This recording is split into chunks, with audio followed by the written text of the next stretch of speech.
Պատճառը հիմնական մեր գալու լինում է մեծ եղբայրս, ավակ եղբայրս Չալգուշյան Անդրանիկը։ Ինքը այդ ժամանակ 17-18 տարեկանում արդեն կոմունիստական պարտիայի մեջ էր մտել, պատկերացնում եք։ Եվ ինքը ոտքը այդպես դրեց եւ ասեց՝ «Պիտի երթանք Հայաստան»։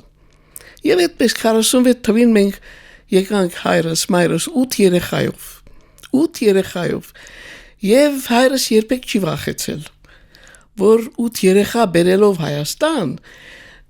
բնականաբար դժվարությունների առաջ պետք է կաներ։ Գիտեք, իմ հիշողությունները այդ շրջանի սովետաշեն էր գոչվում, հետո փոխվեց Նուբարաշենի, որտեղ Նուբար-Փաշան է կառուցել։ Սովետաշենի ընդհանրապես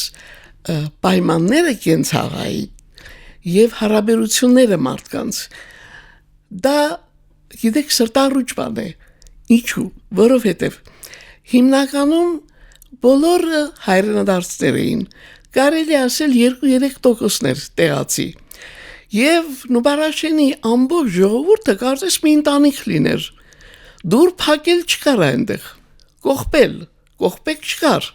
Ուղղակի վրա էին տրում դուրը։ Բոլոր իրենց պարտեզներով, բոլոր իրենց նոր սարքած բնակարաններով։ Գողություն էլ չէր լինում։ Ինչպես։ Գողություն էլ չէր լինում։ Երբեք չի եղել գողություն։ Ես միայն մի դեպք հիշեմ։ Ես քանի որ Թիֆլիսում եմ մեծացել դիպվածով, եկան էլ հետաքրքիր չի դա, ուրեմն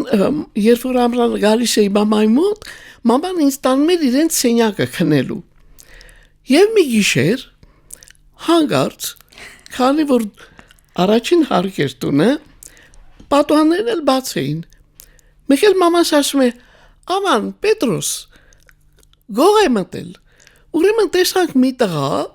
պատուհանից մտնում է ներս։ Պապան ասում է՝ «Մի վախտար, Հայկանուշ, լույսին եկած»։ Եկես է ինչ է, գիշերվա թիթեռներ են, ատոկս է, որ լույսին եկած են։ Տղան իհարկե փախավ, բայց դրանից հետո հայրս ճաղեր դրեց պատուհաններին, որպես պաշտպանություն եւ այլն։ Այդ մի դեպքն եմ հիշում գողության, ընդհանրապես չի եղել գողություն։ Բայց դա անհաջող փորձ էր։ Անհաջող եւ գողություն չի եղել, դա փախավ այդ տղան։ Ուզում եմ ասել, այդ հիշողությունները մանկության շատ բառ են։ Գիտեք, երբ որ ես ամռան գալիս էի Նուբարաշեն Թիֆլիսից, դե ես Նուբարաշենում դպրոցում ընդամենը 2 տարի եմ սովորել, առաջի դասարան չեմ գնացել, որտեղ Բեյրութում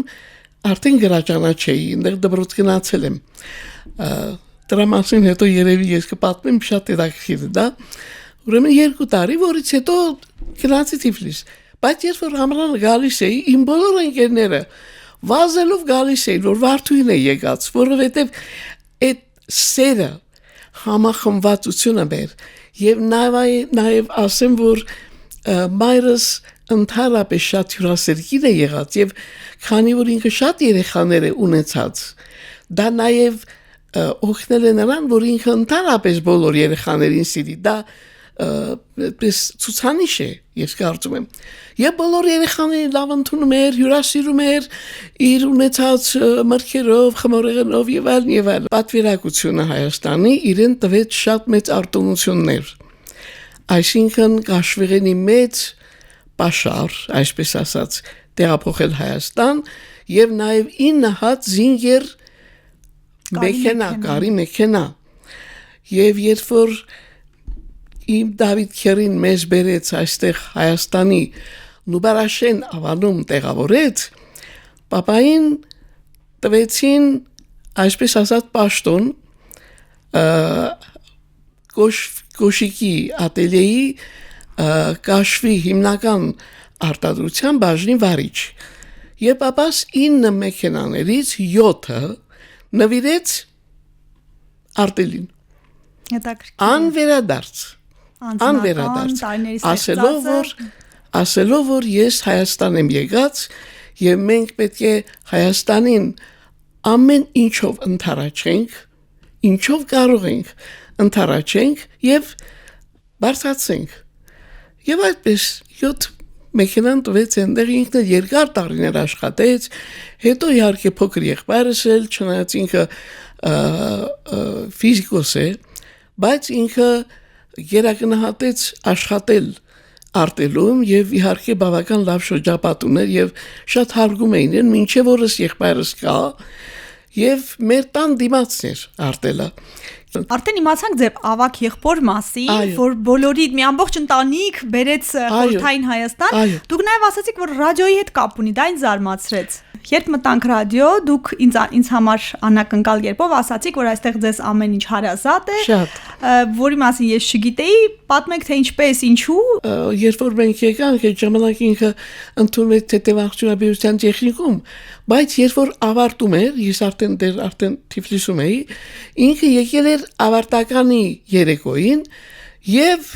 այդ ավարտական երեկոյի ժամանակ պատահաբար այս այլ է դիպված Նար Հովհաննիսյանը ներկա է լինում, երբ որ եղբայրս երգում է Կիլիկյան, Հայաստան, որից հետո Նար Հովհաննիսյանը մոտենում է ասում է տղաս, դու ինչու ձայնը չես ուզում մշակել, ասում է եղբայրս ասում է դե ինձ այդպիսի առաջարկ չի եղել, չեմ էլ մտածել, ուզել եմ նախ մասնագիտություն ձեռք բերել, ասում է երբ որ կգաս Երևան կգաս ինձ մոտ կոնսերվատորիա եւ այդպես եղբայրս ընդունում է կոնսերվատորիա եւ լինում է Նար Հովհաննիսյանի աշակերտը մինչեւ իր կյանքի վերջը եղբայրս երախտապարտեր իրեն շատ էր սիրում իրեն եւ այդպես ավարտելուց հետո երբ որ արդեն նշանակումներ են լինում որտեղ աշխատել